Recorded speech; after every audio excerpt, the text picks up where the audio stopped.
नमस्कार दोस्तों, स्वागत है आपके अपने YouTube चैनल पर। आज हम आप सभी को भौमुती अमावस्या की पूजा विधि और व्रत कथा और इसके महत्व के बारे में बताने जा रही हूँ। हिंदू पंचांग के अनुसार प्रत्येक वर्ष के प्रत्येक माह में एक अमावस्या आती है। जिस प्रकार सोमवार के दिन आने वाली अमावस्या को सोमवती अमावस्या कहते हैं, उसी प्रकार मंगलवार के दिन आने वाली अमावस्या को भौमुती अमावस्या के नाम से जाना जाता है।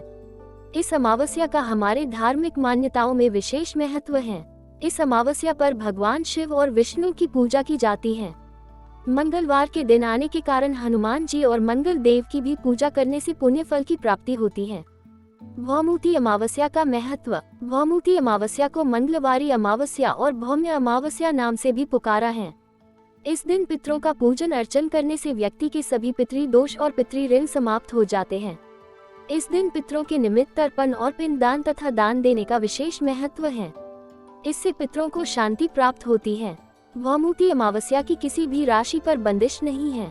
सभी राशि वाले व्यक्ति इस दिन पितरों का पूजन कर सकते हैं। इस अमावस्या पर पूजन करने से सभी प्रकार के सौंदर्य की प्राप्ति होती है। इस दिन मंगल देवता की उपासना करने का विशेष महत्व है। इस दिन पूजा करने से मनुष्य पितृ दोष से मुक्त हो जाता है। जो लोग कर्ज, ऋण आदि से निरंतर परेशान रहते हैं, उन्हें इस दिन हनुमान जी की आराधना विशेष तौर पर करना चाहिए, जिससे उन्हें धन, सुख और वैभव की प्राप्ति होती है। शारीरिक रोगों से मुक्त हो जाता है। नौकरी और व्यवसाय में सफलता अर्जित होती है।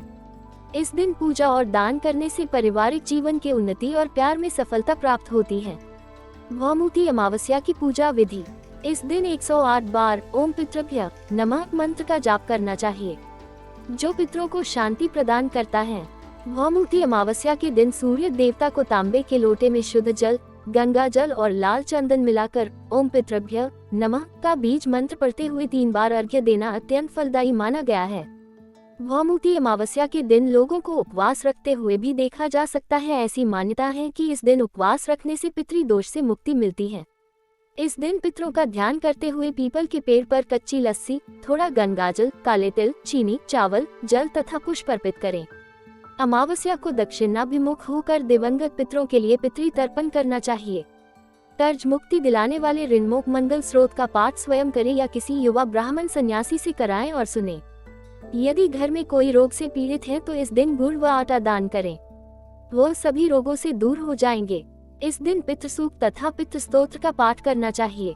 विद्यार्थियों को इस दिन रेवड़ी को मीठे जल में प्रवाहित करना चाहिए, इससे उन्हें शुभ परिणाम की प्राप्ति होगी।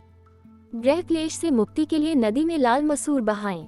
जयपुर हिंदू धर्म के अनुसार आषाढ़ मास की अमावस्या का बड़ा ही महत्व होता है। इस अमावस्या को हिंदू धर्म में हलहारिणी अमावस्या के रूप में जाना जाता है। ऐसा माना जाता है कि खेती से पहले किसान खेती के काम में आने वाले यंत्रों की पूजा करते हैं, ताकि वे अच्छी फसल पैदा कर सकें।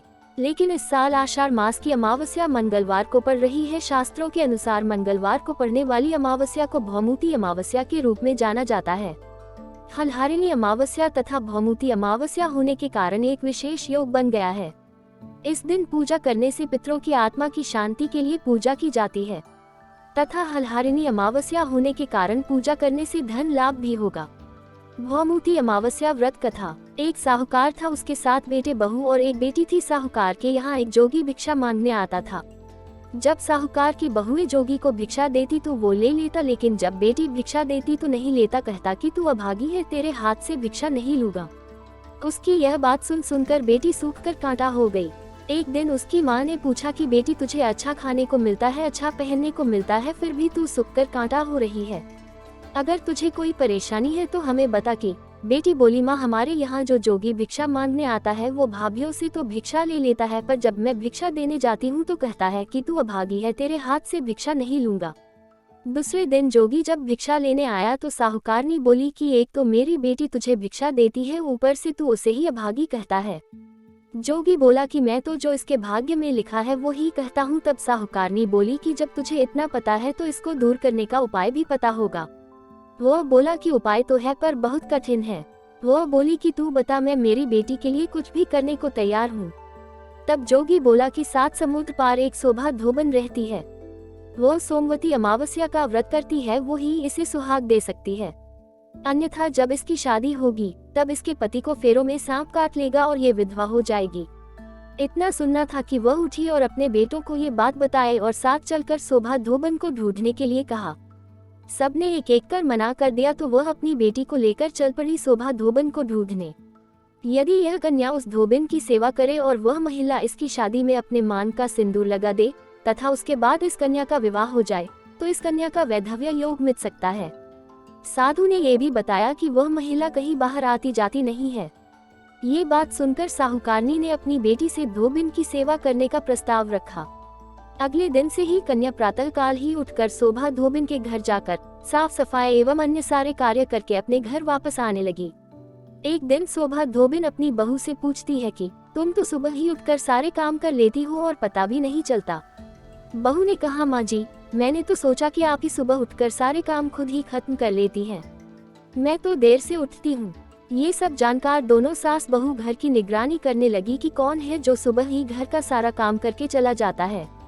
कई दिनों के बाद धोबिन ने देखा कि एक कन्या मुंह ढके अंधेरे में घर में आती है और सारे काम करने के बाद चली जाती है। जब वह जाने लगी तो धोबिन उसके पैरों पर गिर पड़ी। पूछने लगी कि आप कौन है और इस तरह छुपकर मेरे घर की चाकरी क्यों करती हैं? तब कन्या ने साधु दोबारा कही गई सारी बात बताई। शोभा धोबिन पति परायण थी, अतः उसमें तेज था।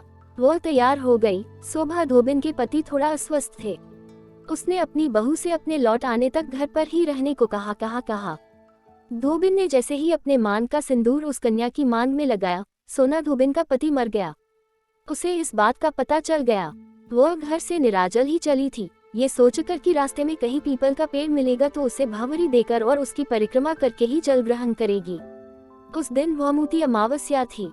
ब्राह्मण के घर मिले पुए पकवान की जगह उसने ईंट के टुकड़ों से 108 बार भावरी देकर 108 बार पीपल के पेड़ की परिक्रमा की और उसके बाद जल ग्रहण किया। ऐसा करते ही उसके पति के मृत शरीर में वापस जान आ गई। धोबिन का पति फिर से जीवित हो उठा। अगर ये कहानी आप सभी को पसंद आई तो प्लीज वीडियो को लाइक और चैनल को सब्सक्राइब करें। वीडियो को अंत तक देखने के लिए धन्यवाद।